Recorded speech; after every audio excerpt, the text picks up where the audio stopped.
हरिओम सभी को। योगा ज्ञान जर्नी परिवार में आप सभी का स्वागत है। आज हम लोग शुरू करेंगे 2019 जून का पेपर। ठीक है, जून में जो पेपर हुआ था 2019 में, आज हम लोग उसी का प्रीवियस ईयर क्वेश्चन पेपर करने वाले हैं, जिसमें आपका सबसे पहला क्वेश्चन है क्षणिकवाद का सिद्धांत किस दर्शन से संबंधित है। सबसे पहला क्वेश्चन है, आप लोग इसका आंसर दीजिएगा। बौद्ध दर्शन। बौद्ध दर्शन। बौद्ध दर्शन बिल्कुल सही है। तो बौद्ध दर्शन जो है इसका आंसर हो जाएगा। क्षणिकवाद का सिद्धांत जो है ये बौद्ध दर्शन से आपका रिलेटेड है। इसमें बोला गया है कि हर समय हम लोग क्या होता है, हर क्षण बदलते रहते हैं। ठीक है, कोई भी चीज अभी कुछ और है, दूसरे समय कुछ और हो जाता है। तो क्षणिकवाद का सिद्धांत आपको ध्यान रखना है कि बौद्ध दर्शन के द्वारा बताया गया है। और भी हम देखेंगे कि बौद्ध दर्शन में और कौन कौन से सिद्धांत है जो कि आपको आने वाले एग्जाम में उसके लिए ध्यान रखना है। तो अनीश्वरवाद, ठीक है, अनीश्वरवाद आपको ध्यान रखना है। उसके साथ ही यानी ईश्वर पे विश्वास नहीं करता था गौतम बुद्ध, ईश्वर पे विश्वास नहीं करते थे। उसके बाद अनात्मवाद, अनात्मवाद, अनीश्वरवाद, अनात्मवाद और क्षणिकवाद, क्षणिकवाद जो कि आपके क्वेश्चन भी आए हुए हैं। ठीक है, तो ये तीनों सिद्धांत आपके बौद्ध दर्शन के हैं। ओके, अगर आपसे एग्जाम में कभी भी जैन दर्शन से पूछ लिया जाएगा कि जैन दर्शन के कौन कौन से सिद्धांत है, तो उसको भी आप ध्यान में रखेंगे, जैन दर्शन के सिद्धांत को। ओके, जैन दर्शन के सिद्धांत में हम लोग देखेंगे अनेकांतवाद, अनेकांतवाद, अनेकांतवाद का सिद्धांत, स्यादवाद का सिद्धांत, ये जैन दर्शन के अनुसार है। स्यादवाद का सिद्धांत, आत्मवाद, आत्मवाद का सिद्धांत भी बोला जाता है जैन दर्शन में, और कर्मवाद का सिद्धांत, इस पे विश्वास करता है जैन दर्शन। ओके, तो अनेकांतवाद, स्यादवाद, एक स्यादवाद, उसके बाद है आत्मवाद और कर्मवाद, ये आपको ध्यान रखना है जैन दर्शन के अनुसार। चारवाक दर्शन के अनुसार अगर आपके क्वेश्चन पूछे जाते हैं तो आप क्या ध्यान रखेंगे चारवाक दर्शन के अनुसार। जो मैं बताते जा रही हूँ उसको नोट करते जाइए, इन सभी चीजों से क्वेश्चन एग्जाम में बना हुआ है। ठीक है, तो चारवाक दर्शन के अनुसार अगर हम लोग देखते हैं तो भौतिकवाद, चारवाक जो दर्शन है उसको क्या बोला जाता है, भौतिकवादी दर्शन बोला जाता है। ठीक है, भौतिकवादी। उसके बाद जड़वादी दर्शन भी बोलते हैं, जड़वादी दर्शन। ठीक है, प्रत्यक्षवाद, प्रत्यक्ष में एकम प्रमाण, केवल प्रत्यक्ष को ही प्रमाण मानता है ये। ठीक है, तो ये आपके जैन चारवाक के अनुसार है, भौतिकवाद, जड़वादी। ठीक है, और प्रत्यक्षवाद। सांख्य के अनुसार अगर आपके एग्जाम में क्वेश्चन पूछे जाए सांख्य दर्शन के अनुसार, तो आपको याद रखना है सांख्य दर्शन के अनुसार सत्यकारवाद। ठीक है, सांख्य दर्शन के अगर अनुसार पूछा जाएगा तो क्या हो जाएगा, सत्य कार्यवाद। और दूसरा परिणामवाद, सत्कारवाद और परिणामवाद, ये आपके जो है सांख्य दर्शन के अनुसार हो जाएंगे। न्याय दर्शन में अगर हम लोग जाते हैं तो ये सत्कारवाद है, और इस क्या हो जाएगा, असत्कारवाद। असत्कारवाद ये आपके न्याय दर्शन के अनुसार है।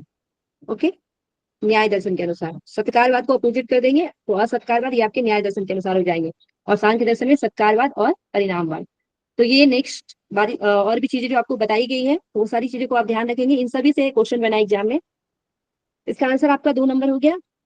ये पहला क्वेश्चन था। अब दूसरा क्वेश्चन में हम लोग चलते हैं। दूसरा क्वेश्चन पूछा गया आप लोगों से, भगवत गीता के अनुसार रजोगुण का क्या परिणाम होता है। रजोगुण का परिणाम पूछा गया है। देखिए, रजोगुण का अगर परिणाम बोला जाए, यहाँ पे आपको लोभ है, मोह है, काम है और मद है। ठीक है, तो यहाँ पे आपको ध्यान रखना है रजोगुण का परिणाम जो है लोभ है, लेकिन यहाँ पे दिया गया 2। ठीक है, एक काम भी होता है। आपको यहाँ पे ध्यान लेकिन देना है कि रजोगुण के अनुसार यहाँ पूछा गया है। अगर आपके 2 ऑप्शन में दिए रहते हैं ना कि 1 और 2, मतलब 2 आपको लगाना है, तो आप यहाँ पे काम भी दे सकते थे। ठीक है, पर यहाँ पे दिया नहीं है, तो जो अप्रोप्रिएट सबसे ज्यादा है उसको आपको लगाना है। रजोगुण के अनुसार परिणाम पूछा जाएगा तो लोभ हो जाएगा। ओके, अब हम लोग देख लेते हैं कि भगवत गीता में जब हम लोग यहाँ पे त्रिगुण के बारे में पढ़ रहे हैं, तो इसकी चर्चा जो है कौन से अध्याय में देखने को मिलती है। ठीक है, तो हम लोग देखेंगे 14 जो हमारा है भगवत गीता का 14 अध्याय, जिसको हम लोग बोलते हैं गुण त्रय विभाग योग, गुण त्रय विभाग योग के नाम से जानते हैं, जिसमें जो कि आपका 14 नंबर का चैप्टर है। ठीक है, 14वां अध्याय, जिसको हम लोग गुण त्रय विभाग योग के नाम से जानते हैं। यहाँ पे बहुत सारी चीजें के बारे में आप लोगों को बताया गया। ठीक है, सत्वरज, सत्व के बारे में, रज के बारे में, त्रिगुण के बारे में बताया गया है, और तमो के बारे में। ठीक है, क्या क्या गुण है, क्या परिणाम है, कौन सा गुण बढ़ा हुआ रहता है तो क्या होता है, देह को कौन बांधता है, ये सारी चीजें जो है आपको बताया गया है। ठीक है, सत्वगुण जो है वो सुख में, जो है सुख में लगाकर विजय प्राप्त करता है। रजोगुण जो है वो कर्म में लगकर। ठीक है, और आपके तमोगुण जो है वो प्रमाद एवं अज्ञान में। ठीक है, प्रमाद एवं अज्ञान, ये आपको ध्यान रखना है। उसके बाद नेक्स्ट आपको ये ध्यान रखना है कि परिणाम क्या क्या है, सत्वगुण का परिणाम क्या है। सत्वगुण का अगर हम लोग परिणाम देखेंगे तो ज्ञान होता है, सत्वगुण का परिणाम ज्ञान होता है, रजगुण का परिणाम लोभ होता है, जो कि आपसे अभी क्वेश्चन पूछे गए। ठीक है, ओके। उसके बाद तमोगुण के परिणाम पूछा जाएगा तो प्रमाद एवं मोह होता है। ये आपके जो है 14वें अध्याय का जो कौन से श्लोक नंबर में बताए गए, ये आपको ध्यान रखना है। 17 नंबर श्लोक में बताई गए, 14 अध्याय का 17 नंबर श्लोक में ये तीनों बातें बताई गई है। ठीक है, सत्वगुण ज्ञान, रजोगुण का लोभ और तमोगुण का प्रमाद और मोह। अगर कौन सा गुण बढ़ा हुआ है इस तरीके से देखेंगे, सत्वगुण में कौन सा गुण बढ़ा हुआ रहता है, तो सत्वगुण में जो है हमारा प्रकाश और विवेक बढ़ा होता है, प्रकाश एवं विवेक। सत्वगुण में प्रकाश और विवेक बढ़ा हुआ होता है। रजोगुण में लोभ, लोभ प्रवृत्ति, कर्म, आसक्ति और अशांति, ये जो है बताया गया है आपका कि बढ़ा हुआ रहता है रजोगुण में। उसके बाद हम लोग देखते हैं तमोगुण में अंधकार, अनिच्छा, अंधकार अनिच्छा और मोह, ये आपका बढ़ा हुआ रहता है। ओके, अब देखो कौन सत्वगुण को कैसे देही जो है बांधता है, ये बातें जो है हम लोग देख लेंगे। ये जो आपका श्लोक नंबर है जो भी मैं ये वाला बताई प्रकाश और विवेक, तो ये वाला आपका श्लोक नंबर हो जाएगा 14वां अध्याय का 11 नंबर श्लोक में। ठीक है, 14 अध्याय का 11, और ये वाला 12 में मिलेगा और ये 13 में मिलेगा। ठीक है, अभी जो बताने वाले हैं वो छठा, सातवां और आठवां मंत्र में आपको देखने को मिलेगा कि देही को कैसे बांधता है, सत्वगुण जो है देही को कैसे बांधता है, रजोगुण और तमोगुण कैसे बांधता है। तो 14 अध्याय का जो है छठा नंबर का श्लोक, 14 का 7वां नंबर और 14 का 8वां नंबर श्लोक में देखेंगे। तो सत्वगुण जो है वो निर्मल, प्रकाशक, निर्विकार, सुख और ज्ञान। ठीक है, ये ध्यान रखना है। निर्मल, प्रकाशक, निर्विकार, सुख और ज्ञान में रख के जो है बांधता है। और हम लोग देखेंगे रजोगुण, रजोगुण में तृष्णा, आसक्ति, तृष्णा, आसक्ति और कर्मों में आसक्त रह के जो है बांधता है। ठीक है, उसके बाद हम लोग देखेंगे तमोगुण, तो प्रमाद, आलस और निद्रा। प्रमाद से उत्पन्न प्रमाद, आलस्य और निद्रा से ये बांधता है। ठीक है, तो ये ध्यान रखना है आपको। अब यहाँ पे नेक्स्ट टाइम आपसे क्वेश्चन पूछा जाएगा कि तमोगुण का क्या परिणाम है, तो आपको ध्यान रखना है।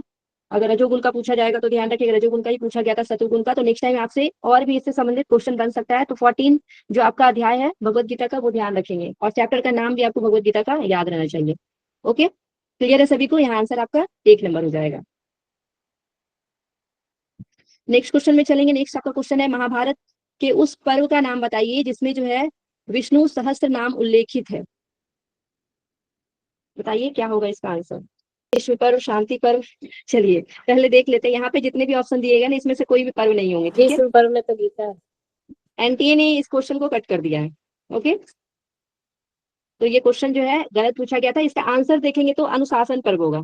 ठीक है, इसका आंसर क्या हो जाएगा, अनुशासन पर्व। ओके, तो विष्णु सहस्त्र नाम का उल्लेख जो है अनुशासन पर्व के 149 में जो अध्याय है उसमें वर्णन मिलता है। ओके, 149वां अध्याय में वर्णन मिलता है विष्णु सहस्त्र नाम का। और यहाँ पे हम लोग देख लेते हैं जो आपका गीता है वो किस पर्व से लिया गया है, तो भीष्म पर्व से लिया गया गीता को। ठीक है, भगवत गीता को भीष्म पर्व से लिया गया है, ये आपको ध्यान रखना है। ठीक है, आदि पर्व, इसमें भृगु के इतिहास का वर्णन मिलता है। आदि पर्व में भृगु के इतिहास के बारे में वर्णन मिलता है, भृगु ऋषि के बारे में, उसके इतिहास के बारे में वर्णन मिलता है। उसके बाद द्रोण पर्व देखेंगे तो अर्जुन का द्रोणाचार्य के साथ जो संवाद है जो युद्ध में, उनके बारे में वर्णन मिलता है। ठीक है, तो ये ध्यान रखेंगे। आपका यहाँ पे कोई भी आंसर नहीं है, ये क्वेश्चन कैंसिल हो गया था। तो नेक्स्ट अगर नेक्स्ट टाइम क्वेश्चन आपसे पूछा जाएगा कि महाभारत के किस पर्व में विष्णु सहस्त्र नाम का उल्लेख है, तो अनुशासन पर्व आप लोग ध्यान रखिएगा। ओके, सबसे बड़ा पर्व है शांति पर्व। शांति पर्व जो है सबसे बड़ा पर्व, आपको ध्यान रखना है। ओके, नेक्स्ट क्वेश्चन में चलते हैं। नेक्स्ट क्वेश्चन है कि मुंडकोपनिषद में ईश्वर के सिर की तुलना जो है किससे की गई है। अग्नि, आपको बताना है अग्नि से, किससे हो अग्नि, जाएगा, अग्नि से। बिल्कुल सही है, ये क्वेश्चन नंबर कितना था, 4।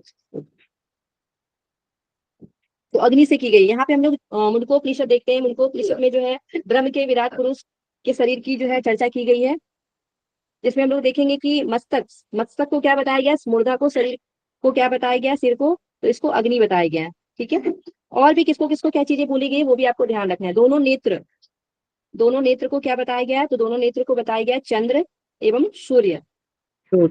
अगर पूछा जाएगा दोनों कान को क्या बताया गया है, तो दोनों कान को बताया गया सभी दिशाएं, सभी दिशाएं। ओके। वाणी को क्या बताया गया है, तो वाणी को बताया गया वेद। नेक्स्ट टाइम ये सबसे आपसे क्वेश्चन पूछे जा सकते हैं। प्राण को क्या बताया गया है, तो प्राण को बताया गया वायु। हृदय को, हृदय को बताया गया है जगत यानी विश्व, विश्व। ठीक है, हृदय को बताया गया आपको जगत यानी विश्व। नेक्स्ट आपको ध्यान रखना है, पैर को क्या बताया गया, तो पैर को पृथ्वी बताया गया है। पैर को पृथ्वी। एक टाइम एक बार ये क्वेश्चन भी पूछा गया था, पैर को क्या बताया गया है, तो पृथ्वी। तो नेक्स्ट टाइम इससे संबंधित और भी क्वेश्चन बन सकते हैं। मस्तक तो आपका अग्नि हो गया, जो कि क्वेश्चन पूछे गए हैं कि ईश्वर के सिर की तुलना किससे की गई है, तो अग्नि से। अगर ईश्वर के आंख का संबंध तुलना किससे की गई है, तो चंद्र और सूर्य से। कान की तुलना सभी दिशाएं से की गई है। वाणी की तुलना वेद से। प्राण की तुलना वायु से। और हृदय की तुलना जगत। और पैर की तुलना पृथ्वी से। ठीक है, ओके। नेक्स्ट क्वेश्चन में चलते हैं हम लोग। यहाँ पे आपका आंसर जो है क्या हो गया, तो आंसर पहला हो गया। ठीक है, नेक्स्ट क्वेश्चन में चलते हैं। ये आपका है, बौद्ध दर्शन के अनुसार सम्यक व्यायाम का आशय है। सम्यक व्यायाम का मतलब क्या होता है, ये बताना है। विचार शुद्धि। विचार शुद्धि। विचार शुद्धि। ओके। तो आपको ध्यान रखना है यहाँ पे सम्यक व्यायाम अष्टांग जो आपको बताया गया, अष्टांगिक मार्ग के बारे में आपको बताया गया बौद्ध दर्शन में। ठीक है, आज जो है अष्टांगिक मार्ग जिसको हम लोग बोलते हैं, जिसमें आपको बताया गया है। अष्टांगिक मार्ग याद होना चाहिए, क्योंकि इससे भी हर बार एग्जाम में क्वेश्चन कभी ना कभी पूछे ही जा रहे हैं। अभी देखेंगे कि कितनी बार क्वेश्चन पूछे गए पिछले, अभी जो जितना भी क्लास हुआ है उसमें आप गौर किए होंगे। ठीक है, और यहाँ पे देखिए दूसरे तरीके से पूछा गया है, उसका मतलब पूछ लिया गया है, सम्यक व्यायाम का आशय क्या है। तो सब चीज का मीनिंग भी आपको पता होना चाहिए। ठीक है, तो यहाँ पे हम लोग देखेंगे सबसे पहले जो है अष्टांगिक अगर मार्ग देखते हैं, तो सम्यक दृष्टि सबसे पहला जो आपका हो जाएगा। सम्यक दृष्टि, सम्यक संकल्प, सम्यक वाक, सम्यक दृष्टि, सम्यक संकल्प, सम्यक वाक, सम्यक कर्मांत, सम्यक आजीविका,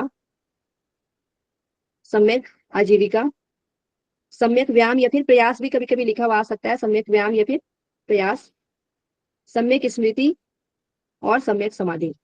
ठीक है, तो ये आपको ध्यान रखना है। सम्यक दृष्टि, सम्यक संकल्प, सम्यक वाक, सम्यक कर्मांत, सम्यक आजीविका, सम्यक व्यायाम, सम्यक स्मृति और सम्यक समाधि। ओके। अब यहाँ से आपसे पूछा गया था सम्यक व्यायाम का आशय, तो विचार शुद्धि के बारे में बताया गया। सम्यक व्यायाम का मतलब होता है विचार शुद्धि। ठीक है, अब यहाँ पे दृष्टि के बारे में बताया गया, सम्यक दृष्टि। सम्यक दृष्टि में क्या हो जाएगा, तो सत्य को समझना है। यहाँ पे 4 आर्य सत्य बताए गए हैं। ठीक है, 4 आर्य सत्य के बारे में उसको डिफाइन कर दीजिएगा। सम्यक संकल्प में अगर बोला जाएगा, तो संकल्प में करुणा का त्याग करना। ठीक है, और उसके बाद हम लोग देखेंगे वाक में, तो सत्य, मधुर और ऐसा वाणी बोलना जो कि दूसरों को हानि ना पहुंचाए। कर्मांत में आपको नैतिक चीजें ध्यान रखना है। ठीक है, अहिंसा आदि आचरण जो है नहीं करना है। आजीविका में ऐसा जीवन यापन आपको करना है जिससे कि दूसरों को कष्ट भी ना हो और सही तरीके से आजीविका पार्जन किया जाए। ठीक है, गलत तरीके से नहीं, ये बताया गया है। और अभी हम लोग का जो क्वेश्चन आया हुआ है सम्यक व्यायाम, तो आपका विचार शुद्धि हो जाएगा।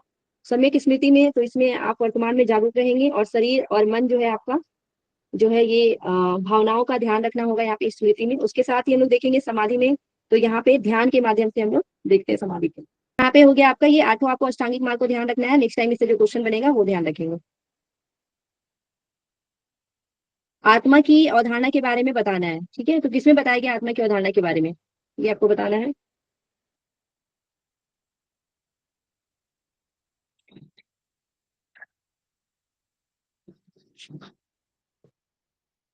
बताइएगा आत्मा की अवधारणा के बारे में। वेदांत, वेदांत दर्शन में मैम। ओके, वेदांत दर्शन में आत्मा की अवधारणा के बारे में बताया गया है। एकमात्र तत्व जो है एकमात्र तत्व ब्रह्म या फिर आत्मा को मानता है वेदांत दर्शन। ठीक है, अद्वैत वेदांत को फॉलो करता है ये, जो कि आपके आदि शंकराचार्य के द्वारा दिया गया है।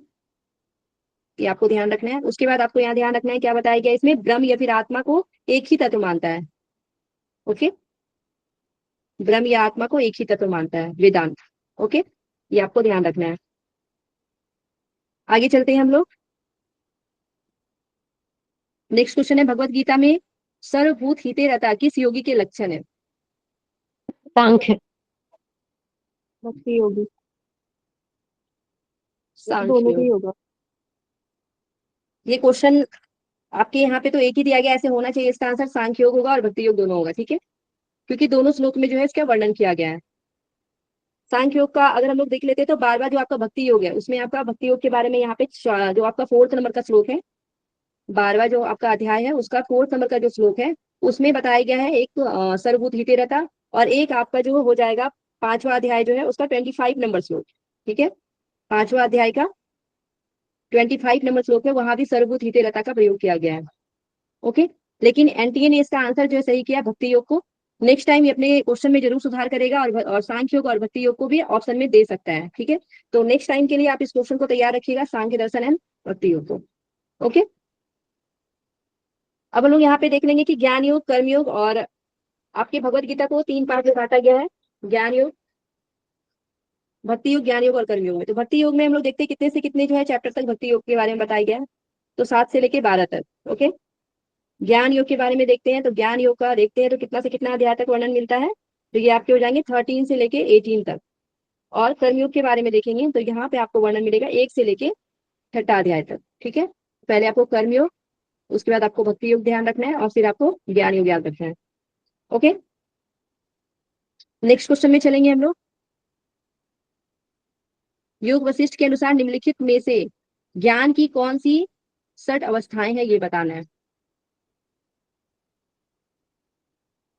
पदार्थ भावना।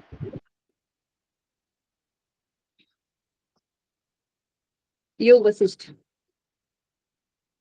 ज्ञान की सप्त भूमिकाएं मैं बहुत बार बता चुकी हूँ आप लोगों को, अगर याद होगा तो आराम से इसका आंसर आप लोग लगा लेंगे। शुभेच्छा, विचारणा, तनुमानसा, सत्वापत्ति, असंशक्ति, प्रदात भावना और तुरीगा, ये आपको बताया गया है। तो छठा क्या हो जाएगा, प्रदात भावना हो जाएगा, ठीक है। तो आपको यहाँ पे ध्यान रखना है, सबसे पहला शुभेच्छा हो जाएगा, ठीक है, शुभेच्छा। उसके बाद आपका विचारणा, शुभेच्छा, विचारणा, तनुमानसा आपके तीसरे नंबर हो जाएंगे, शुभेच्छा, विचारणा, तनुमानसा, सत्वापत्ति, ठीक है। फिर सत्वापत्ति आपको ध्यान रखना है, सत्वापत्ति ये आपके चौथे नंबर पे है। फिर असंशक्ति, असंशक्ति हो जाएंगे 5वें नंबर पे। ओके, तुरीगे आपके 7वें नंबर पे हो जाएंगे। 1 नंबर शुभेच्छा है, दूसरा विचारणा है, ठीक है, फिर तनुमानसा, फिर सत्वापत्ति, असंशक्ति, प्रदात भावना और तुरीगा। ओके, तो इस तरीके से आप इसको सीक्वेंस में लिख भी सकते हैं। ये ज्ञान की 7 भूमिकाएं बताया गया है, ठीक है, ज्ञान की 7 भूमिकाएं, जिससे आपका ये क्वेश्चन बहुत बार क्वेश्चन पूछा गया और अभी भी इससे बहुत सारे क्वेश्चन आ रहे हैं, तो आपको ध्यान रखना है। योग वशिष्ठ को और हम लोग किस नाम से जानते हैं, तो महारामायण के नाम से जानते हैं, ये आपको ध्यान रखना है। इसमें अगर देखेंगे श्लोक की संख्या कितना बताया गया है, तो 32,000 श्लोक की संख्या बताया गया है। ओके, इसे हम लोग महारामायण बोलते हैं, महारामायण, तो ये आपको ध्यान रखना है। अगर इसमें देखेंगे कि कितने प्रकरण की चर्चा की गई है, तो 6 प्रकरण की चर्चा की गई है, और इससे भी आपके क्वेश्चन बनते हैं। कौन कौन से हैं, वैराग प्रकरण, मुमुक्षु, उत्पत्ति, स्थिति, उपशम और निर्वाण प्रकरण, ठीक है, तो ये ध्यान रखिएगा।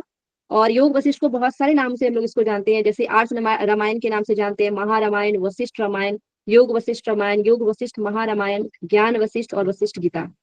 उसके साथ अगर हम लोग देखेंगे कि आपका योग वशिष्ठ का जो ग्रंथ है, ये ज्ञान योग का ग्रंथ है, ज्ञान योग का, कर्म योग का, और यहाँ पे अष्टांग योग की चर्चा मिलती है, ठीक है, अष्टांग योग का भी वर्णन मिलता है, ये आपके क्वेश्चन पूछे जाते हैं, ठीक है।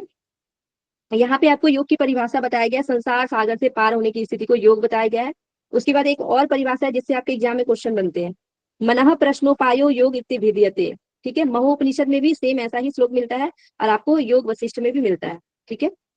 मनः प्रश्नो पायो योग इति भिद्यते, ठीक है, योग इति भिद्यते, ये आपको ध्यान रखना है। ये आपका श्लोक नंबर भी इस तरीके से आपका ध्यान रखिएगा, ठीक है। तीसरा प्रकरण का आपका 9वां सर्ग का 32 नंबर श्लोक में ये बताया गया है, ठीक है, तो ये आप लोग ध्यान रखिएगा। और अज्ञान की भूमिका के बारे में भी आप लोग को याद रखना है, नेक्स्ट टाइम अगर कभी भी अज्ञान की भूमिका के बारे में क्वेश्चन पूछा जाएगा, जैसे हम लोग ज्ञान की 7 भूमिकाएं पढ़े हैं, उसी प्रकार हम लोग अज्ञान की भूमिकाएं को भी ध्यान रखेंगे, ठीक है, जिसमें आपको बीज बताया गया, बीज जागृत, बीज जागृत, जागृत, महाजागृत, जागृत, स्वप्न, स्वप्न, और फिर स्वप्न जागृत, स्वप्न जागृत, और फिर अंतिम में सुसुप्ति। ओके, तो ये आपको ध्यान रखना है, जो कि अज्ञान की भूमिका है। ओके, क्लियर है योग वशिष्ठ आपको। इसमें आपको व्याधि, आदि व्याधि की भी चर्चा मिलती है, ठीक है, आदि व्याधि की भी चर्चा मिलती है। ओके, नेक्स्ट हम लोग क्वेश्चन देख लेंगे। भगवत गीता के अनुसार सर्वकर्म सिद्धि के कितने कारणों का उल्लेख है, सर्वकर्म सिद्धि के कितने कारणों का उल्लेख है, ये बताना है। 5।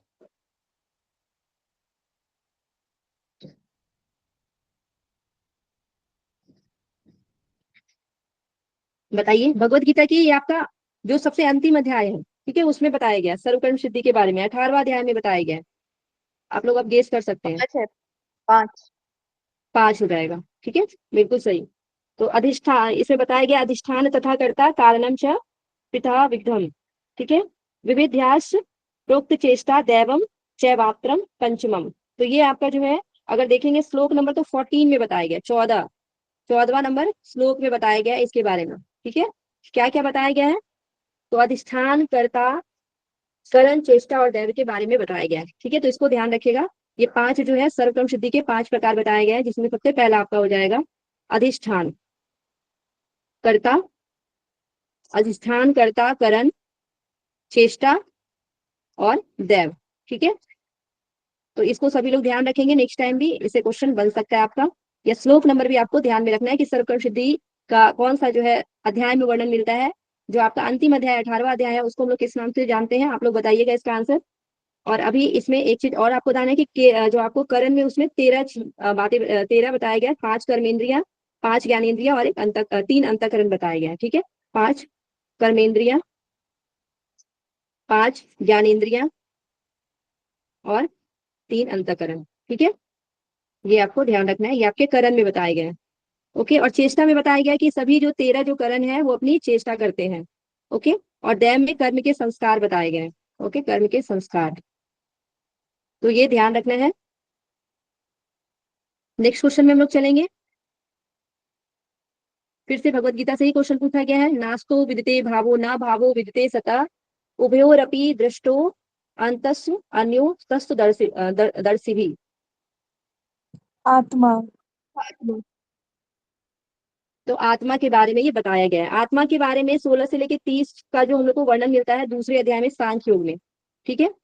सबसे पहले तो यही ध्यान रखना है कि सांख्य योग यानी कि जो आपका दूसरा अध्याय है सांख्य योग, उसमें आत्मा के बारे में 16 से लेकर 30 तक वर्णन मिलता है आत्मा के बारे में। और सबसे पहला ही श्लोक जो आपका 16 नंबर श्लोक है, जिसमें आपको बताया गया है असत की सत्ता नहीं है, सत का अभाव नहीं है, ठीक है। असत की सत्ता नहीं है और सत का अभाव नहीं है। और जो तत्वदर्शी महापुरुष है इन दोनों को जो है तत्व में देखते हैं, ठीक है। और इसको अनुभव किया है, इसका निचोड़ निकाला है, केवल सत्य ही विद्यमान है। तो ये बातें जो है बताई गया आत्मा के लिए, ठीक है।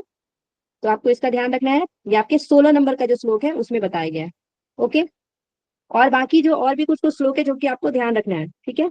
ना जायते मिन्यते व कदा चिन्नायम भूत्वा भविता वाना भूया अजो नित्य शाश्वतोयम पुरानो न हन्यते हनुमाने शरीरे। इससे नेक्स्ट पिछले क्लास में क्वेश्चन जो है आप लोग का पूछा गया था, जिससे कठोपनिषद और साथ में भगवत गीता को दोनों में आपका इसका आंसर मिलता है।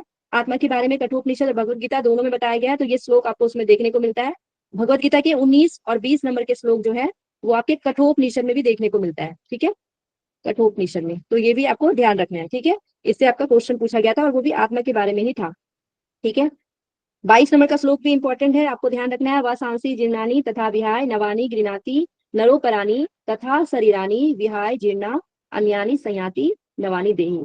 जैसे मनुष्य जो है पुराने वस्त्रों को त्याग कर दूसरे नए वस्त्रों को ग्रहण करता है, वैसे ही जो है जीवात्मा क्या करता है, पुराने शरीर को त्याग कर दूसरे नए शरीर को प्राप्त करता है, ठीक है। ये 22 नंबर श्लोक में बताया गया है, ठीक है। तो आप लोग ऐसे ध्यान रखिएगा कि जैसे हम लोग वस्त्र बदलते हैं वैसे ही आत्मा क्या बदलता है, शरीर बदलता है। तो इसकी चर्चा भी आपको आत्मा के बारे में ये बातें कही गई है, ठीक है। 23 नंबर की जो आपके श्लोक है जिसमें आपको बताया गया नैनम छिदयंती शस्त्राणी नैनम दहती पावका न चैनम क्लेद यत्न यापो न सोचयति मारुता। यानी कि आत्मा को ना तो शस्त्र काट सकता है, ना ही अग्नि जो है इसे जला सकता है, और ना ही जल जो है इसे गला सकता है, और ना ही वायु सुखा सकता है, ठीक है। तो ये सारी चीजों को थोड़ा सा ध्यान रखेंगे तो अगर नेक्स्ट कभी क्वेश्चन बनेगा तो आपको ध्यान रहेगा। ओके। उसके बाद कभी कभी आपसे ये पूछा जाता है कि आत्मा के जो है आपके गुण बताना है क्या क्या है। तो अछेद्य है, अधाय है, अक्लेद्य है, अशोष्य है, नित्य है, सर्वव्यापी, अचल, स्थिर, सनातन, ये सारी बातें जो है आत्मा के लिए यूज होता है। ओके, ये आप लोग को ध्यान रखना है। क्लियर है यहाँ तक? तो यहाँ पे आपका आंसर हो जाएगा आत्मा। दूसरा अध्याय हम लोग देख रहे हैं सांख्य योग। तो स्थित प्रज्ञ के बारे में आपको ध्यान रखना है। 54 से लेके 72 नंबर श्लोक तक जो है आपको स्थित प्रज्ञ योग के बारे में बताए गए थे, स्थित प्रज्ञ योगी की चर्चा की गई है। ओके, ये आपको ध्यान रखना है। नेक्स्ट क्वेश्चन में चलते हैं हम लोग। नेक्स्ट आपका क्वेश्चन है प्रश्नोपनिषद के अनुसार ऋषि जो सत्यकाम है उसका प्रश्न किस विषय से संबंधित है, आपको ये बताना है। प्रश्नोपनिषद से ही क्वेश्चन पूछा गया है। प्रणव। प्रणव। वर्णों से था उनका संबंध। ओके, तो यहाँ सप्तकाम का जो प्रश्न है वो ओमकार यानी प्रणव से लेकर पूछा गया है, बिल्कुल सही होगा इसका आंसर। ठीक है, तो हम लोग देख लेते हैं कि प्रश्नोपनिषद, इसमें पिपलाद ऋषि, जो मुख्य ऋषि है वो कौन है? पिपलाद। ठीक है, पिपलाद ऋषि जो है इसमें प्रमुख है, ये आपको ध्यान रखना है। और 6 अन्य ऋषि के बारे में भी बताया गया है। वो 6 ऋषि के द्वारा कौन कौन से सवाल पूछे गए वो आपको ध्यान रखना है। तो वो 6 ऋषि के नाम कौन कौन से हैं? कबंधी, भार्गव, कबंधी, भार्गव, आश्वलायन, आश्वलायन, गार्ग्य, सीक्वेंस में ही आपको ध्यान रखना है, सत्यकाम और सुकेशा। ओके, सुकेशा, ये जो है ऋषि प्रश्न पूछने के लिए आए थे पिपलाद से, और पिपलाद ऋषि ने इन्हें 1 वर्ष तक जो है अपने सानिध्य में रहकर तपस्या करने के लिए बोला। उनके बाद जो है इनके सवालों का जवाब देने की बातें वो किए। ठीक है, तो अब इन इन जो ऋषि हैं इनके द्वारा जो है कौन कौन से सवाल पूछे गए हैं हम लोग वो देख लेते हैं। ठीक है, तो सबसे पहले देखेंगे काबंदी के द्वारा प्राण और रई से संबंधित प्रश्न पूछे गए हैं। प्राण एवं रई से संबंधित प्रश्न पूछे गए काबंदी के द्वारा। भार्गव के द्वारा देखेंगे तो प्रजा जो है, प्रजा आधार विषयक प्रश्न पूछे गए, 3 प्रश्न इनके द्वारा पूछा गया है। ठीक है, और प्रजा आधार विषयक प्रश्न पूछा गया है, आधार विषयक प्रश्न। ओके, आश्वलायन के द्वारा जो है प्राण उत्पत्ति, प्राण उत्पत्ति संबंधित 6 प्रश्न पूछे गए हैं आश्वलायन के द्वारा। ठीक है, प्राण की उत्पत्ति से संबंधित। उसके बाद हम लोग गार्गी के द्वारा देखेंगे तो जीवात्मा परमात्मा संबंधी जो है 5 प्रश्न पूछे गए हैं। ओके, गार्गी के द्वारा जीवात्मा एवं परमात्मा संबंधी प्रश्न पूछे गए हैं। ओके, उसके बाद सत्यकाम के द्वारा ओंकार का प्रश्न जो प्रणव के बारे में है, और सुकेशा के द्वारा जो है 16 कलायुक्त पुरुष के बारे में प्रश्न पूछा गया है। ठीक है, 16 कलायुक्त जो है पुरुष कहाँ रहते हैं? तो इसका आंसर जो हमारे शरीर में ही रहते हैं, इसका बताया गया है। तो ये जो है आपको ध्यान रखना है, प्रश्नोपनिषद को कौन से वेद से जुड़ा गया है ये भी आपको ध्यान रखना है। अथर्ववेद से ये जुड़ा हुआ है। ओके, तो नेक्स्ट क्वेश्चन कभी भी सीक्वेंस में लगाने के लिए आपको आ सकता है ऋषि का, तो वो ध्यान रखिएगा किससे कौन कौन सा क्वेश्चन पूछा गया है वो भी ध्यान रखेंगे आप लोग। ओके, चलते हैं नेक्स्ट क्वेश्चन में हम लोग। नेक्स्ट आपका क्वेश्चन है नाद बिंदु उपनिषद के अनुसार ओंकार की कितनी मात्राएं बताई गई हैं? नाद बिंदु उपनिषद 12 मात्रा। ओके, तो नाद बिंदु उपनिषद में जो है ओंकार की 12 मात्राएं बताई गई है। तो सबसे पहले हम लोग देख लेंगे, बताया गया घोषणी, सबसे पहली मात्रा बताई गया घोषणी। विद्युत मात्रा बताया गया है, विद्युत मात्रा पतंगनी। ठीक है, पातंगिनी, घोषणी, विद्युत मात्रा पतंगिनी, वायु वेगिनी, वायु वेगिनी, नामधेया, नामधेया। उसके बाद बताया गया ऐन्द्री, ऐन्द्री बताया गया है, वैष्णवी, ऐन्द्री, वैष्णवी, सांकरी, सांकरी, महती, धृति, धृति ध्यान रखना है, धृति, नारी और ब्राह्मी। ठीक है, तो ये जो 12 मात्रा आपको सीक्वेंस में ध्यान रखना है, और इससे बहुत बार जो है क्वेश्चन अभी आगे बढ़ते जाएंगे ना, जैसे अभी तो 2019 का हम लोग क्वेश्चन कर रहे हैं, देखते जाइएगा इसे कितना सारा क्वेश्चन जो आपको देखने को मिलेगा। आज 2019 का हम लोग जून का पेपर कर रहे हैं, जैसे जैसे आगे बढ़ते जाएंगे इससे संबंधित हर क्वेश्चन, हर पेपर में क्वेश्चन कम से कम आपको मिलेंगे देखने को। ठीक है, तो ये 12 मात्रा जो है सभी को इसको याद कर लीजिएगा, ये आपको रटना पड़ेगा, नहीं तो ट्रिक बना के आप इसको याद कर सकते हैं। ओके, तो क्या क्या है, सबसे पहला आप देखेंगे घोषणी, विद्युत मात्रा, पतंगिनी, वायु वेगिनी, नामधेया, इंद्रिय, वैष्णवी, शंकरी, महती, धृति, नारी और ब्राह्मणी। ठीक है, ऐसे हम लोग इसको याद करते हैं कि घोषणा हुई कि विद्युत चली गई। ठीक है, और विद्युत चली गई, और पतंगिनी यानी कि हम लोग पतंग उड़ाए क्योंकि वायु वेग से चल रही थी, और फिर नामधेया, नामधेया, इंद्रिय, वैष्णवी और शंकरी। ठीक है, ऐसे याद करेंगे, फिर महती, धृति, नारी और ब्राह्मणी। आगे वाला ये भूलते हैं हम लोग, तो आगे में कुछ ट्रिक लगा लेंगे, उसके बाद सीक्वेंस में आपको इसको रटना पड़ेगा। ओके, अब इससे और भी क्वेश्चन बनते हैं एग्जाम में, जैसे कि घोषणी के बारे में, अगर यहाँ पे मात्राओं में देखेंगे कि कौन कौन से पद की प्राप्ति होती है, तो अगर ये देखेंगे तो घोषणी में चक्रवर्ती सम्राट। ओके, चेंज कर लेते हैं इसका, चक्रवर्ती सम्राट आपको यहाँ पे याद रखना है। उसके बाद विद्युत में, विद्युत मात्रा में यक्ष ध्यान रखना है। पतंगिनी में विद्याधर, मिलान करने के लिए आपका ये क्वेश्चन दिया जा सकता है, विद्याधर। वायु वेगिनी में हो जाएगा गंधर्व, वायु वेगिनी में गंधर्व। नामधेया में हो जाएगा तुषित नामक देवों के साथ जो है चंद्रलोक में सम्मानित। ठीक है, तुषित नामक देवों में चंद्रलोक में प्रकाशित। ठीक है, ये ध्यान रखिएगा। इंद्री, इंद्री का याद रखना है, इंद्र से याद रखना है, देवराज इंद्र के समान पद की प्राप्ति। तो इंद्री में इंद्र ही होगा, यहाँ से याद रखना आपका इजी हो जाएगा। वैष्णवी में बताया गया वौ से वैष्णवी और वौ से वैकुंठ, ठीक है। वौ से वैष्णवी, वौ से वैकुंठ याद रखना है। संकरी में आपको रुद्र बताया गया है, ठीक है। तो संकरी और रुद्र, ये रुद्र जो है आपके शंकर जी के ही नाम है। महती, महती का महा हो जाएगा। उसके बाद धृति का क्या हो जाएगा, तो जना, महाजना, तपा और सत्य। तो नारी का आपका तपा हो जाएगा, नारी का तपा, और अंतिम में ब्रह्म हो जाएगा, ठीक है। तो ये याद करना इजी रहता है, इसको एक बार याद कर लीजिएगा तो याद रहेगा। ओके, तो ये 12 मात्राएं ओंकार के नाद बिंदु उपनिषद में बताया गया है। ओके, अब नाद बिंदु उपनिषद जो है कौन से वेद से जुड़ा हुआ है ये आप लोग को याद रखना है। तो ये ऋग्वेद से जुड़ा हुआ है, ऋग्वेद से। ओके, यहाँ पे देखेंगे एक आसन की चर्चा मिलती है जो कि सिद्धासन है। ओके, सिद्धासन एकमात्र आसन की चर्चा मिलती है, सिद्धासन का। उसके बाद यहाँ पे आपको 4 अवस्था के बारे में चर्चा मिलता है, जागृत, स्वप्न, सुषुप्ति, तुरीय अवस्था की चर्चा मिलती है। वैष्णवी मुद्रा की चर्चा मिलती है, ठीक है। तो वैष्णवी मुद्रा की चर्चा, एकमात्र मुद्रा वैष्णवी मुद्रा की भी चर्चा यहाँ पे देखने को मिलती है। तो ये सारी चीजें आपको ध्यान रखना है। नेक्स्ट क्वेश्चन में चलेंगे अब हम लोग। नेक्स्ट आपका क्वेश्चन है, त्रिशिकी ब्राह्मणोपनिषद के अनुसार कंद से निकलने वाली मुख नाड़ियां कितनी हैं?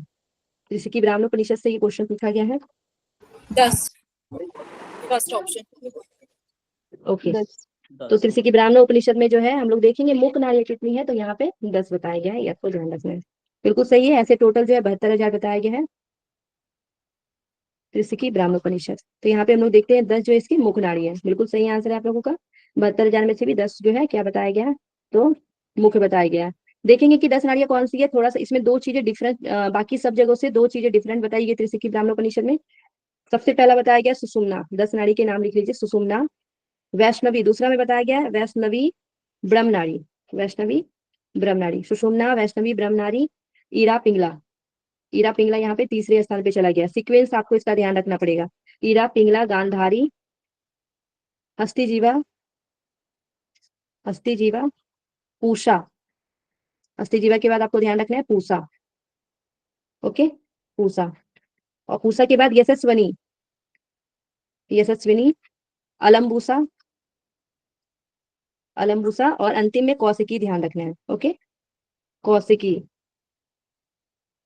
अब यहाँ पे देखेंगे कि कुहू और संखिनी नाड़ी की चर्चा नहीं की गई है, ठीक है। कुहू और संखिनी, कुहू और संखिनी नाड़ी की चर्चा जो है यहाँ पे नहीं मिलता है, और उसके जगह पे क्या मिलता है, तो वैष्णवी ब्रह्म नाड़ी की चर्चा मिलती है और कौशिकी की चर्चा मिलती है। कहीं पे जो है कौशिकी की चर्चा आपको देखने को नहीं मिलेगी, और वैष्णवी ब्रह्म नाड़ी की आपको केवल यहीं पे देखने को मिलेगा, ठीक है। तो जो आपको डिफरेंस ध्यान रखना है कि इसमें 2 चीजें आपको अलग से ध्यान रखनी है, एक कौशिकी नाड़ी के बारे में, एक वैष्णवी ब्रह्म नाड़ी के बारे में। कहाँ पे, त्रिशिकी ब्राह्मणोपनिषद में। कौन सा 2 नहीं है, तो कुहू और संखिनी यहाँ पे नहीं बताया गया, उसके जगह पे वैष्णवी ब्रह्म नाड़ी और कौशिकी को ध्यान में रखना है। ओके, चलिए नेक्स्ट क्वेश्चन में चलते हैं हम लोग।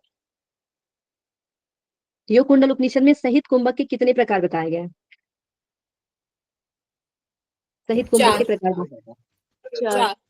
ओके, तो सहित कुंभक के 4 प्रकार बताए गए हैं योग कुंडलिनी उपनिषद में। कौन कौन से बताए गए हैं, तो ये सहित कुंभक के जो 4 बताए गए योग कुंडल उपनिषद के अनुसार, योग बीज में भी सेम बताए गए, योग बीज में भी, ठीक है। योग बीज जो आपके हठ योग के ग्रंथ है वहां और यहाँ पे दोनों जगह पे सेम बताया गया, सहित कुंभक के 4 प्रकार बताए गए, ठीक है। कौन कौन से हैं, दोनों में सेम है और दोनों में सीक्वेंस भी सेम है, ठीक है। सूर्यभेदी, उसके बाद आपको याद रखना है उज्जाई, सूर्यभेदी, उज्जाई, शीतली और भस्त्रिका, शीतली और भस्त्रिका।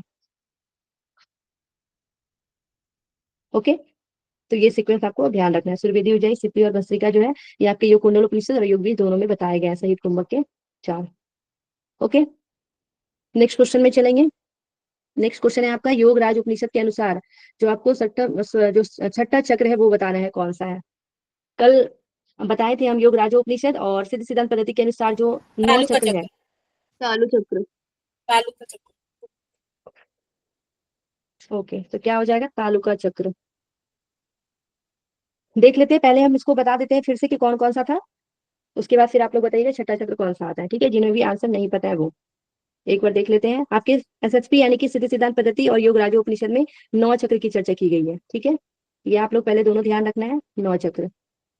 सबसे पहले हम लोग देखते हैं नीचे से ऊपर की ओर हमेशा जाएंगे, ये आपको ध्यान रखना है। तो सबसे पहले हम लोग देखते हैं ब्रह्मचक्र, उसके बाद आपका आ जाएगा स्वाधिष्ठान, ब्रह्मचक्र, स्वाधिष्ठान चक्र, नाभि चक्र जिसको मणिपुर चक्र भी बोल सकते हैं हम लोग, हृदय चक्र जिसको अनाहत चक्र भी बोल सकते हैं, ठीक है। कंठ चक्र है जिसको विशुद्धि भी बोल सकते हैं, तालु चक्र, तालु चक्र के बाद भू चक्र, और भू चक्र के बाद आपको ब्रह्मरंध्र ध्यान रखना है, ब्रह्मरंध्र, और व्योम चक्र। ठीक है, ये जो मैं बता रही हूँ ये आपकी योग राजोपनिषद के अनुसार सीक्वेंस है। ठीक है, अब यहाँ पे ब्रह्म चक्र की जगह पे निर्वाण चक्र जो है आपका लिखा गया था सिद्ध सिद्धांत पद्धति में। ठीक है, निर्वाण चक्र, और व्योम चक्र को जो है आकाश चक्र लिखा गया है। ठीक है, तो बस यही डिफरेंस है और कुछ नहीं है, बाकी सब कुछ सेम ही है। ओके, तो ये ध्यान रखेंगे। उसके बाद ब्रह्म रंध्र को नीचे नीचे वाले दो और ऊपर वाले दो को हम लोग कुछ पीठ के बारे में कल बताए थे आप लोगों को। ठीक है, तो अगर हम लोग देख लेंगे ब्रह्म चक्र में तो आपके कामरूप पीठ के बारे में वर्णन मिलता है। कामरूप पीठ, कामरूप पीठ। स्वादिष्ठान में देखेंगे तो उद्रयान पीठ की चर्चा मिलती है, उद्रयान पीठ। ओके, उसके बाद हम लोग देख लेंगे ब्रह्मरंध्र। ब्रह्मरंध्र में आपको कौन सी पीठ की चर्चा मिलती है? तो जालंधर पीठ। ओके, जालंधर पीठ की चर्चा मिलती है। उसके बाद हम लोग देखेंगे व्योम चक्र। व्योम चक्र में पूर्णागिरि पीठ की चर्चा मिलती है। ओके, व्योम चक्र में पूर्णागिरि पीठ की चर्चा मिलती है, तो ये आप लोग ध्यान रखिएगा, पूर्णागिरि पीठ। अब यहाँ पे आपसे क्वेश्चन पूछा गया था, छठा चक्र के बारे में पूछा गया था। तो छठा चक्र नीचे से ऊपर की ओर जाएंगे, 1 2 3 4 5 और 6। देखिए छठा स्थान पे आपका तालु चक्र आएगा। आप लोगों ने तालु चक्र जो है बिल्कुल सही आंसर दिया, तो आंसर जो है आपका 4 नंबर हो जाएगा। ओके, क्लियर है सभी को? नेक्स्ट क्वेश्चन में चलेंगे।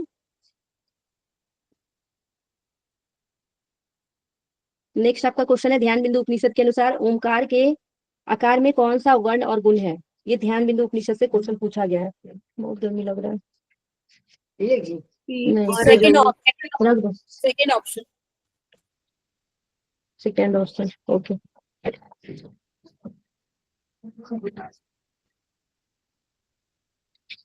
तो देख लेते हैं, पीतवर्ण और रजोगुण बता रहे हैं। ओके, देखते हैं आप लोगों का आंसर सही है या नहीं।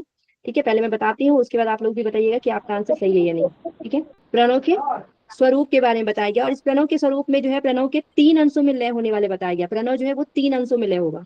ठीक है, अब 3 अंशों में जो लय बताया गया है तो हम लोग उसी को देखेंगे। 3 अंशों में जो लय हो रहा है, क्या क्या चीजें उसमें बताई गई है। इसमें जो है आपको बताया गया है लोक के बारे में। ठीक है, पहले आप लोग एक चार्ट बना सकते हैं, इसमें अकार उकार मकार पहले लिख लीजिए। नेक्स्ट टाइम आपसे इससे क्वेश्चन बन सकते हैं एग्जाम में, तो इसको आप लोग नोट कर लीजिएगा, अकार उकार और मकार। ठीक है, अब इससे आपके क्या क्वेश्चन बन सकते हैं, इस साइड आपको लाइनिंग करना है। एक सेकेंड, सभी लोग इससे इस प्रकार आप लोग लाइनिंग कर लीजिए।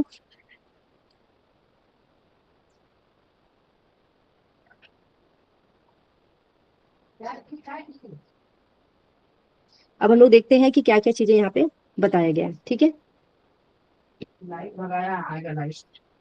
तो हम लोग देखते हैं यहाँ पे। सबसे पहले आपको पूछा गया है लोक के बारे में। अगर लोक पूछा जाएगा, अकार उकार मुकार में लोक क्या क्या बताया गया है, तो लोक में आपको ध्यान रखना है पृथ्वी। ओके, पृथ्वी, अंतरिक्ष और देव बताया गया है। ठीक है, पृथ्वी, अंतरिक्ष और देव बताए गए हैं, ये आपके लोक बताए गए हैं। दूसरा क्वेश्चन आपसे पूछा जा सकता है, भूत कौन कौन से हैं? अकार उकार मकार में भूत देखेंगे तो अग्नि, यहाँ पे क्या बताया गया? अग्नि। अकार का अग्नि। उकार का क्या बताया गया है? तो उकार का वायु बताया गया है। ओके, और मकार का क्या बताया गया? तो मकार का सूर्य बताया गया है। अगर आपसे क्वेश्चन पूछा जाएगा वेद के बारे में कि आकार उकार को कौन से वेद से रिलेट किया गया है, तो वेद के बारे में आएगा तो आकार का ध्यान रखना है आपको ऋग्वेद। ओके, उकार का क्या ध्यान रखना है? यजुर्वेद। और मकार का ध्यान रखना है सामवेद। ओके, वेद के बाद हम लोग देखेंगे लोक में, देखेंगे भू भुआ स्वहा। ठीक है, अगर लोक में देखेंगे भू भुआ स्वहा, तो यहाँ पे भू जो बताया गया है आकार को, उकार को भुआ बताया गया है, और स्व जो बताया गया है वो मकार को बताया गया है। देव देखेंगे कौन कौन से देव, अकार उकार मकार में देवता कौन कौन है, तो देव में सबसे पहले पितामह ब्रह्म। ठीक है, पितामह ब्रह्म के बारे में बताया गया है। उसके बाद जनार्दन विष्णु के बारे में, जनार्दन विष्णु, ब्रह्मा विष्णु और महेश बताया गया। ठीक है, महेश। जो चीज यहाँ पे लिखी गई है उसी तरीके से आपको यहाँ पे ध्यान रखना है। ओके, उसके बाद देव के बाद आपको ध्यान रखना है वर्ण के बारे में, क्योंकि आपसे वर्ण से संबंधित आज क्वेश्चन पूछे गए ना, तो वर्ण, वर्ण में आकार को बताया गया पित्त। ओके, उकार को बताया गया श्वेत, और मकार को बताया गया कृष्ण, जो कि आपके क्वेश्चन पूछे गए पीत वर्ण से। ओके, लास्ट आपको क्या ध्यान रखना है? लास्ट आपको ध्यान रखना है गुण। गुण से भी आपके क्वेश्चन पूछे गए। गुण में जो आपके आकार के गुण है वो रजोगुणी है आकार। ठीक है, सात्विक गुण है आपका उकार का, और राजसिक गुण जो है, सॉरी तमो गुण जो है वो आपका क्या है? मकार का। ओके, तो जो क्वेश्चन आपसे यहाँ पूछे गए थे, देखिए क्वेश्चन क्या है, ओंकार के अनुसार जो है वर्ण और गुण। ठीक है, और किसके अनुसार? तो ओंकार के अनुसार आकार का पूछा गया, आकार का वर्ण और गुण। तो आकार का वर्ण और गुण देखिए, आकार है ये, इसका वर्ण क्या है, पित्त है, और गुण क्या है, रजो है। ठीक है, तो आपके आंसर क्या हो जाएंगे, पित्त और रज। ठीक है, यहाँ ऑप्शन में देखिए पित्त और रज हो जाएंगे। ओके, सात, अब यहाँ पे देखिए सात्विक प्रवृत्ति बताया गया और श्वेत बताया गया है, तो ये किसके गुण हो जाएंगे, मकार के ऊपर वाला ऑप्शन देखिए, मकार के गुण हो जाएंगे। ओके, उसके बाद तमोगुण और कृष्ण भी बताए गए, ये किसके गुण हो जाएंगे, तो मकार के, सॉरी उकार मकार, एक सेकेंड भूल से गलत लिख दी यहाँ पे। यहाँ पे आपको ध्यान रखना है श्वेत, श्वेत और जो सतो बताया गया वो उकार का बताया गया। ठीक है, उकार का, और मकार का कृष्ण और तमो बताया गया है। ठीक है, मकार। क्लियर है सभी को। नेक्स्ट टाइम आपसे इस तरीके के क्वेश्चन बनेंगे तो जरूर आप लोग को ध्यान रहेगा। ओके, इसको याद कर लीजिएगा। अभी नीचे वाले से क्वेश्चन पूछा गया तो ये तो रटा हुआ होना ही चाहिए, बाकी सारी चीजें भी देख लीजिएगा। ओके, नेक्स्ट क्वेश्चन में चलेंगे हम लोग। नेक्स्ट है आपका परमेश्वर का स्वरूप एवं उनकी महिमा श्वेता उपनिषद के किस अध्याय में वर्णित नहीं है, पूछा गया है, नहीं मिलता है इसका वर्णन, ये बताया गया है।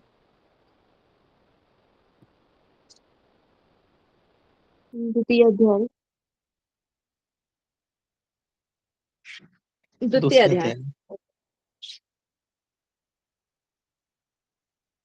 तो आपको ध्यान रखना है यहाँ पे द्वितीय अध्याय। ऐसे तो श्वेता उपनिषद हम लोग यहाँ पे देख रहे हैं, परमात्मा के बारे में हर जगह वर्णन मिलता है, लेकिन उतनी ज्यादा चर्चा द्वितीय अध्याय में नहीं की गई है, इसकी वजह से ये आपका आंसर हो गया। ठीक है, बाकी सभी जो है सभी जगह आपको परमात्मा के बारे में देखने को मिलता है, परमेश्वर के बारे में।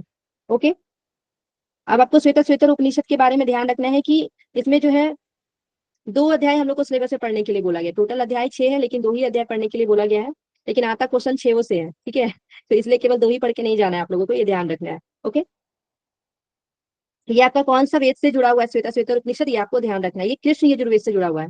ठीक है, कृष्ण यजुर्वेद, श्वेता उपनिषद जो है कृष्ण यजुर्वेद से जुड़ा हुआ है। ओके, अगर इसमें मंत्र देखेंगे पहला, दूसरा, तीसरा, चौथा और पांचवा और छठा अध्याय में कितना कितना बताया गया है, तो वो आप लोग ध्यान रख सकते हैं, क्योंकि मंत्र की संख्या पूछा जाता है, तो आप यहाँ पे ध्यान रख सकते हैं। 16 मंत्र जो है पहला अध्याय में, दूसरे अध्याय में 17 मंत्र बताया गया है। ठीक है, तीसरे अध्याय में 21, चौथे अध्याय में आपको बताया गया है 22 मंत्र, और पांचवें अध्याय में बताया गया 14 मंत्र, और छठे अध्याय में 23 मंत्र बताया गया है। ठीक है, आप लोग का होमवर्क क्वेश्चन ये है कि इसको ऐड करके बताएंगे टोटल कितने मंत्र। ठीक है, और एक्स्ट्रा चीजें अभी हम और बता रहे हैं, वो आपको ध्यान रखना है कि श्वेता उपनिषद में कर्मयोग के बारे में वर्णन मिलता है, कर्मयोग, ज्ञान योग और उपासना योग की चर्चा मिलती है। ठीक है, उपासना योग की चर्चा मिलती है, और इसके जो श्लोक सब है श्वेता उपनिषद के, बहुत अच्छा अच्छा इससे एग्जाम में जो है इसके श्लोक से जो है क्वेश्चन पूछा गया है। तो नेक्स्ट टाइम इससे संबंधित और क्वेश्चन आएंगे तो हम और भी इसमें आप लोग को डिफाइन करेंगे, फिलहाल अभी आपको इतना ध्यान रखना है। ओके, नेक्स्ट क्वेश्चन देखेंगे। योग सूत्र के अनुसार आपको बताना है चित्त परिणाम का कौन सा क्रम सही है, चित्त परिणाम से पूछा गया है क्वेश्चन आप लोगों को।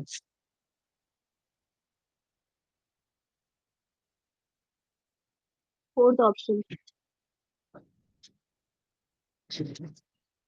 फोर्थ ऑप्शन, ओके, निरोध समाधि और एकाग्रता परिणाम, बिल्कुल सही आंसर है।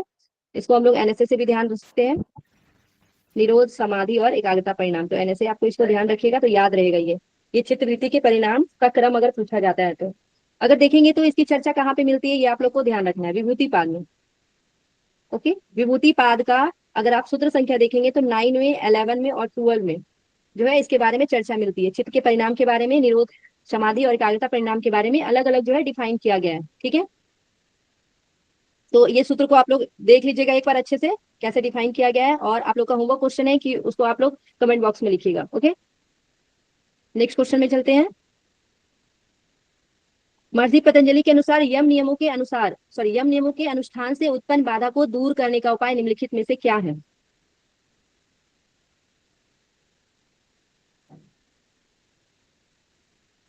प्रतिपक्ष भावना।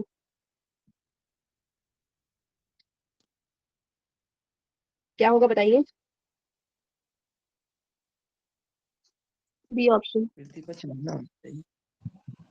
प्रतिपक्ष भाव। यम नियम के अनुष्ठान से आपको बताना है,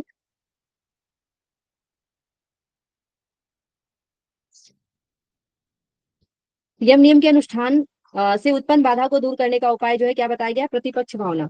ठीक है, क्या बताया गया है, प्रतिपक्ष भावना करने के लिए बताया गया है। ओके, आपको बता यम और नियम के बारे में जो है ध्यान रखना है कि किसमें बताया गया है, कौन से पाद में बताया गया यम नियम के बारे में, ये ध्यान रखना है। तो आपको साधन पाद में जो है देखने को मिलता है। सबसे बड़ी बात है कि अष्टांग योग की चर्चा ही आपको साधन पाद में मिलती है। ठीक है, अष्टांग योग की चर्चा मिलती है। तो अष्टांग योग जो कि आपका श्लोक नंबर देखेंगे 29 में, उसमें अष्टांग योग की चर्चा मिलती है। ठीक है, 29 नंबर श्लोक में। तो ये आपको ध्यान रखना है। उसके बाद हम लोग देखते हैं यहाँ प्रतिपक्ष भावना का देखेंगे तो साधन पाठ के 33 नंबर श्लोक में इसके बारे में बताया गया है। ठीक है, 33 नंबर क्या बताया गया है? वितर्क बाधने प्रतिपक्ष भावनम। ठीक है, वितर्क बाधने प्रतिपक्ष भावना यानी कि यम नियम के पालन के दौरान मन में जो वितर्क यानी कि जो मानसिक बाधाएं पैदा होती है, उन बाधाओं को दूर करने के लिए उससे उलट भावना करनी चाहिए। ठीक है, क्या करनी चाहिए? उससे उलट भावना करनी चाहिए। तो इसके बारे में प्रतिपक्ष भावना के बारे में वर्णन मिलता है 33 नंबर श्लोक, जो कि आपका साधन पाद में इसका वर्णन देखने को मिलता है। अब प्रतिपक्ष भावना कैसे की जाती है, इसके बारे में जो है आपको 34 नंबर श्लोक में बताया गया, 34 नंबर सूत्र में बताया गया। वितर्क हिंसादयो कृतकारिता अनुमोदिता लोभ क्रोध मोह पूर्वक मृदु मध्यादि मात्रा दुख ज्ञानांत फला इति प्रतिपक्ष भावनम। ये जो है सबसे लंबा श्लोक है, सबसे लंबा सूत्र जो है देखने को मिलता है, अगर आप देखेंगे 195 सूत्र में। ठीक है, और इसमें क्या बातें बताई गई हैं? तो इसमें आपको बताया गया कि हिंसा आदि का भाव जो है वितर्क कहलाते हैं, और ये 3 प्रकार के हैं। एक बताया गया कृत, दूसरा बताया गया कारिता, और तीसरा बताया गया है अनुमोदित। ठीक है, अनुमोदिता, ये आपको ध्यान रखना है, अनुमोदिता। कृत मतलब क्या होता है? खुद किए हुए। ठीक है, खुद किए हुए। कारिता का मतलब क्या होता है? तो दूसरों द्वारा करवाया गया, दूसरों द्वारा करवाया गया। और अनुमोदित का मतलब क्या होता है? दूसरों का समर्थन। ठीक है, दूसरों का समर्थन। ठीक है, और इन तीनों वितर्क की वजह से क्या होता है? तो इसके कारण जो है 3 कारण बताए गए, लोभ क्रोध और मोह बताए गए। ठीक है, लोभ क्रोध और मोह। ठीक है, जैसे कि आप श्लोक जब इसको इस सूत्र को पढ़ेंगे तो आपको समझ में आएगा। वितर्क हिंसा दयो कृतकारिता अनुमोदिता। देखिए क्या है? कृतकारिता अनुमोदिता लोभ क्रोध मोह पूर्वक मृदु मध्यादि मात्रा दुख ज्ञानांत फला इति प्रतिपक्ष भावनम।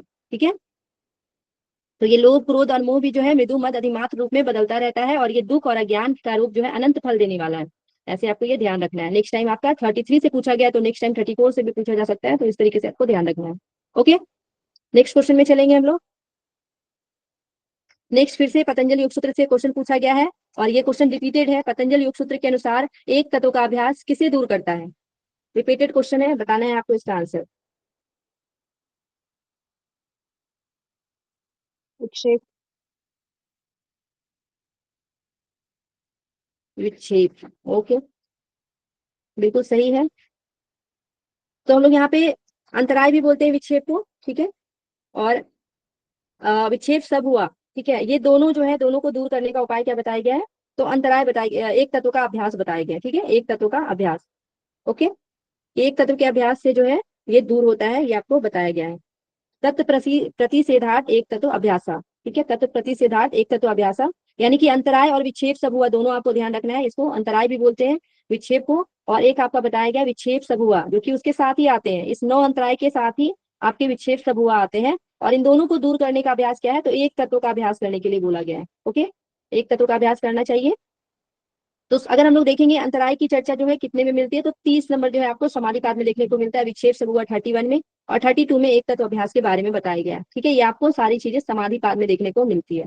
ठीक है, समाधिपाद में। तो यहाँ पे आपका आंसर हो जाएगा विक्षेप।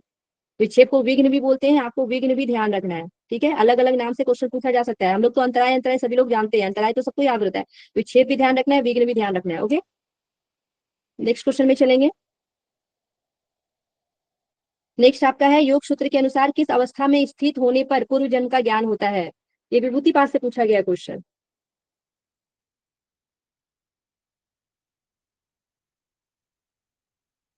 अपरिग्रह।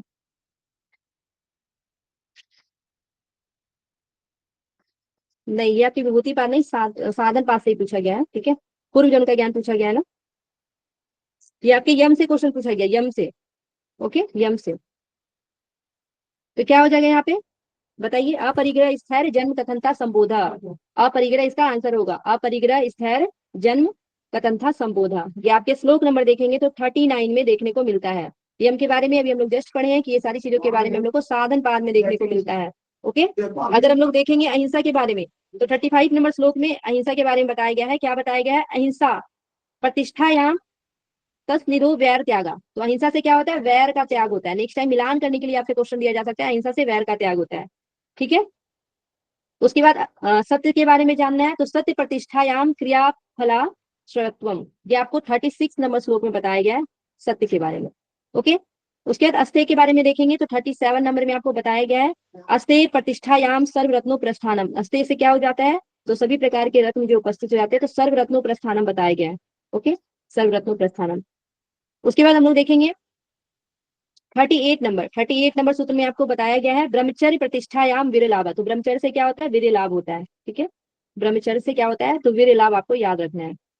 ओके, और आपका क्वेश्चन आ गया था पूर्व जन्म का ज्ञान किससे होता है, तो अपरिग्रह, अपरिग्रह स्थैर्य जन्म कथम था संबोधा। ठीक है, अपरिग्रह से जो है पूर्व जन्म का ज्ञान हो जाता है। तो यहाँ पे जन्म कथम था संबोधा आपको ध्यान रखना है अपरिग्रह के बारे में।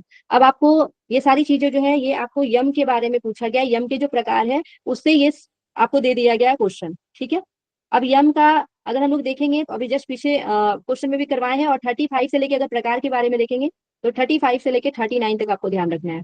ओके, और कौन से पाद में, तो साधन पाद में आपको ध्यान रखना है। ओके, नेक्स्ट क्वेश्चन में चलते हैं। नेक्स्ट है फिर से महर्षि पतंजलि से ही क्वेश्चन पूछा गया है कि प्रच्छदन विधारणाभ्याम वा प्राणश सूत्र में किसका उपाय बताया गया है। प्रच्छदन विधारणाभ्याम वा प्राणश में किसका उपाय बताया गया, बताइए। ये भी मैं बता चुकी हूँ बहुत बार। चित्त शुद्धि। चित्त शुद्धि का है। चित्त शुद्धि होगा या चित्त स्थिरता होगा, चलिए। तो आपको यहाँ ध्यान रखना है, ये आपको चित्त जो है शुद्धि का उपाय बताया गया प्रच्छदन विधारणाभ्याम वा प्राणश। ओके, ये आपको देखेंगे तो कितने नंबर श्लोक में मिलेगा, चित्त शुद्धि के 2 उपाय बताए गए हैं। ठीक है, पहला उपाय आपका 33 में बताया गया, दूसरा उपाय आपका 34 में बताया गया है। तो 33 से बहुत बार क्वेश्चन पूछे गए हैं, 34 से सब अभी पूछे गए हैं। ठीक है, तो यहाँ पे हम लोग देख लेते हैं श्लोक क्या है, प्रच्छदन विधारणाभ्याम वा प्राणश। ठीक है, और 33 नंबर का जो श्लोक है जिसको हम लोग बोलते हैं मैत्री करुणा मुदितोपेक्षा नाम सुख दुख पुण्यापुन विषयानाम भावनात् चित्त प्रसादनम। ठीक है, इसको हम लोग भावना चतुष्टा के नाम से जानते हैं, भावना चतुष्टा। ओके,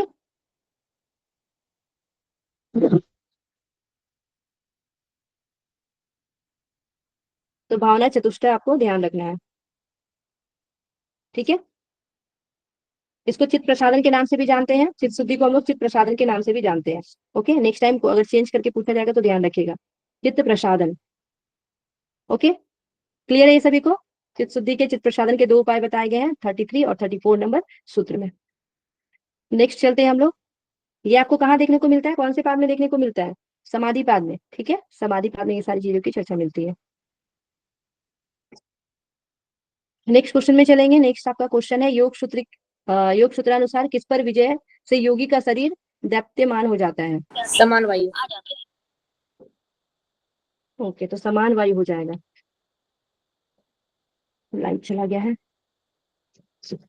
देख लेते हैं हम लोग समान। तो यहाँ पे क्या हो जाएगा आपका, यहाँ पे समान वायु हो जाएगा।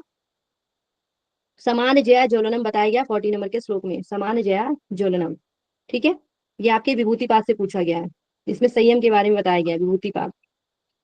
ओके, तो समान वायु में संयम करने से क्या होता है, समान जया ज्वलनम, ये आपको ध्यान रखना है। उसके बाद उदान वायु के बारे में पूछा जाएगा, तो उदान के बारे में पिछले क्लास में एक क्वेश्चन करवाई थी जिसमें पूछा गया था जल कीचड़ कांटे आदि के बारे में पूछा गया था। उदान वायु से संबंधित क्वेश्चन पूछा गया था, उदान जया जल कंठ पंख कादिश संग उत्क्रांतिश। ठीक है, तो ये आपको ध्यान रखना है, ये आपका 39 नंबर जो है सूत्र में बताया गया है।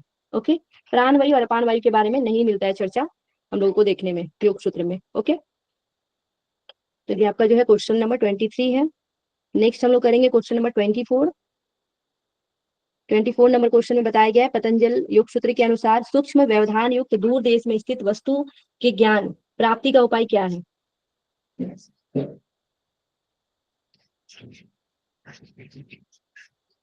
बताइए।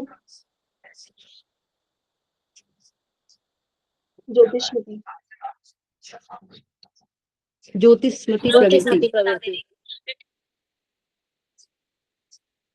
ओके, तो इसको ध्यान रखिएगा, इसका आंसर आपका हो जाएगा ज्योतिष स्मृति प्रवृत्ति। ठीक है,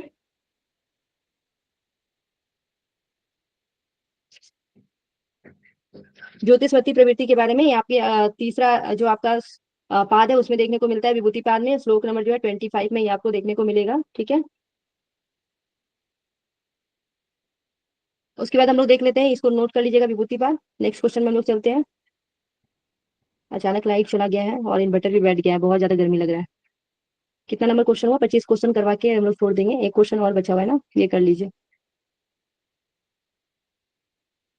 नेक्स्ट आपको बताना है, हट प्रदीपिका के अनुसार महाक्लेश एवं मृत्यु का भय निम्नलिखित में से किस मुद्रा के अभ्यास से दूर होता है? आपको बताना है। महामुद्रा। ठीक है, तो महामुद्रा हो जाएगा। पिछली क्लास में भी हम लोग देखिए महामुद्रा के बारे में 2-3 क्वेश्चन पूछा गया था, है ना। तो महामुद्रा के बारे में आपको ध्यान रखना है। वलितम पलितम भी हम लोग इसमें देखे थे, है ना। उसके बाद नीरस भी रसयुक्त हो जाता है। पथ और अपथ का भी भेद नहीं रहता है, ठीक है। मृत्यु का भय नहीं रहता है। महाक्लेश बताया गया है। ओके। ईरा पिंगला जो है क्या हो जाता है, तो ईरा पिंगला जो है वो दोनों से हटके प्राण सुषुम्ना में प्रवाहित होने लगता है। ओके, तो ये सारी चीजें आपको ध्यान रखना है। भयानक विष भी जो है पच जाता है, ये महामुद्रा में बताया गया है। ओके, और क्या चीजें बताई गई है, तो इसमें ध्यान रखना है। 6 कुष्ठ, उदावर्त, गुल्म और अजीर्ण, ये सारे रोगों का भी नाश होता है, ठीक है। तो ये भी ध्यान रखना है, इससे क्वेश्चन पूछा गया है। महावेद के बारे में आप लोग क्या ध्यान रखेगा, हट प्रदीपिका के अनुसार पूछा गया है महावेद के बारे में। तो वलितम पलितम याद रखना है, विपग्न याद रखना है। ओके, वलितम पलितम और विपग्न। ओके। महाबंध के बारे में अगर पूछा जाएगा तो महाबंध के बारे में भी आपको ध्यान रखना है कि ये महान सिद्धि देने वाला है। ओके, महान सिद्धि देने वाला है, ठीक है। नारियों के प्राण को ऊर्ध्व गति से रोकने का कार्य करता है, ठीक है।